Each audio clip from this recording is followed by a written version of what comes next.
నమస్తే. ఇప్పుడు మనం చేయబోతున్నాం కొర్రల పాయసం. దానికి కావాల్సిన ఇంగ్రీడియంట్స్ ఏంటో చూద్దాం. కొర్రలు, నెయ్యి, 1/2 లీటర్ పాలు, 1 గ్లాస్ కొర్రలు తీసుకుంటే 1 గ్లాస్ బెల్లం తీసుకోవాలి, కిస్మిస్, జీడిపప్పు, నానబెట్టిన సగ్గుబియ్యం. మీకు ఇంకా డ్రై ఫ్రూట్స్ ఏమైనా కావాలనుకుంటే యాడ్ చేసుకోవచ్చు. నేను చెప్పిన క్వాంటిటీ ప్రకారం వేస్తే ఈ పాయసం చాలా బాగుంటుంది. 1 గ్లాస్ కొర్రలకి 1 గ్లాస్ బెల్లం యాడ్ చేసుకోండి, దానికి 1/2 లీటర్ పాలు యాడ్ చేసుకోండి. ఇప్పుడు దాని ప్రాసెస్లోకి వెళ్ళిపోదాం. ఈ పాయసం చేసేటప్పుడు ఆల్రెడీ సోక్ చేసి ఉంచుకోవాలి. 1 అవర్ బిఫోర్ 1 గ్లాస్ కొర్రలు. మీకు కావాల్సినంత వాటర్ వేసుకోవచ్చు. నేను సోక్ చేసుకుంటున్నాను 1 అవర్ ముందు. దాని తర్వాత స్టవ్ మీద పాలు పెట్టుకుందాం, దాన్ని బాగా మరిగించుకోవాలి. బెల్లం కూడా ఒక సైడ్ కరిగించుకోవాలండి, ఎందుకంటే మనకి చిన్న చిన్న ఈ ఇసుక మట్టి ఇవన్నీ ఉంటాయి. దాన్ని మరిగించుకుని వేసుకోవడం మంచిది. పాలు మరిగిపోయాయండి, కొర్రలు వేసుకొని ఉడికించుకుందాం. ఇవి బాగా బాయిల్ అవ్వాలండి. బాగా పాల్లో బాయిల్ అవుతేనే దానికి టేస్ట్ అనేది వస్తుంది. కొంచెం సిమ్లో పెట్టుకుని ఉడికించుకోవాలండి, లేకపోతే అడుగు అంటుతాయి. ఉడుకుతున్నాయండి, ఇది బాయిల్ అవుతుందండి. ఇప్పుడు కొర్రలు హాఫ్ ఉడికినప్పుడే మనం నానబెట్టుకుని 3 టేబుల్ స్పూన్ సగ్గుబియ్యం నానబెట్టుకున్నామండి, అది వేయాలి. వేసి 2 బాయిల్ అవ్వాలండి. పాల్లోనే బాయిల్ అవుతేనే దానికి టేస్ట్ అనేది ఉంటుంది. అడుగంటకుండా కలుపుతూ ఉండాలండి, మీడియం ఫ్లేమ్లో పెట్టుకుని.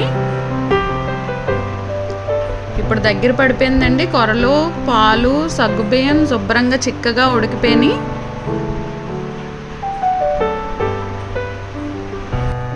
ఇది డయాబెటీస్ వాళ్ళు కూడా తినొచ్చండి, ఎందుకంటే ఇందులో హెల్దీ ఐటమ్సే వేస్తున్నాం కాబట్టి. కొర్రలు, బెల్లం, పాలు ఇవన్నీ హెల్దీ ఐటమ్సే. ఇప్పుడు మనం కరగబెట్టుకున్న బెల్లం వేసుకోవాలండి. నేను ముందుగా ఇది వడకట్టి పెట్టుకున్నాను, ఎందుకంటే చిన్న చిన్న ఇసుక ఇవన్నీ ఉంటాయి కాబట్టి. చల్లారిపోయాక వేయాలండి కొర్రలు, ఎందుకంటే బెల్లం, పాలు 2 విరిగిపోతాయి కాబట్టి. ఇలా కలుపుతూ ఉండాలండి. బెల్లం మొత్తం మిక్స్ అయ్యేందుకు మీకు ఎంత స్వీట్ కావాల్స్తే అంత వేసుకోవచ్చు. ఇప్పుడు 2 స్పూన్లు నెయ్యి వేసుకుని, మీకు ఆ నెయ్యి వేడెక్కేంత వరకు ఉంచుకుని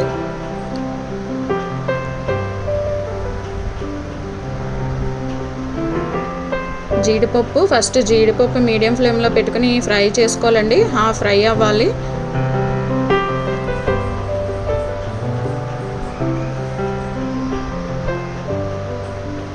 ఫ్రై అవుతున్నాయండి జీడిపప్పు ఫ్రై అయిపోయినాయి. ఇప్పుడు కిస్మిస్ కూడా వేసేసుకుందాం. మీకు ఎంత నెయ్యి కావస్తే అంత వేసుకోవచ్చండి. కొంతమందికి నెయ్యి ఎక్కువ ఇష్టం ఉంటుంది, కొంతమందికి నెయ్యి తక్కువ ఇష్టం ఉంటుంది. నేనైతే తక్కువే వేసాను, నాకు ఆ స్మెల్ అంటే కొంచెం ఇష్టం ఉండదు.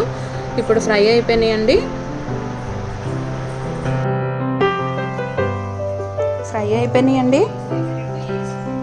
ఫ్రై అయిపోయిన డ్రై ఫ్రూట్స్ ఇప్పుడు కొర్రల పాయసం వేసుకుందాం.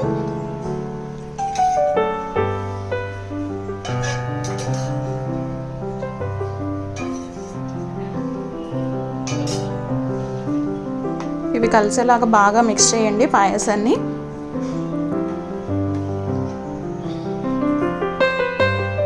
లాస్ట్లో మీకు కావాలంటే 1 టేబుల్ స్పూన్ ఆఫ్ ఇలాచీ పౌడర్ వేయొచ్చండి. కొంతమంది ఇలాచీ ఫ్లేవర్ అనేది నచ్చని వాళ్ళకి స్కిప్ చేసుకోవచ్చు. అంతే అండి, కొర్రల పాయసం రెడీ అయిపోయింది. మీరు కూడా ఇంట్లో ట్రై చేసి కామెంట్ సెక్షన్లో కామెంట్ చేయండి. Thank you.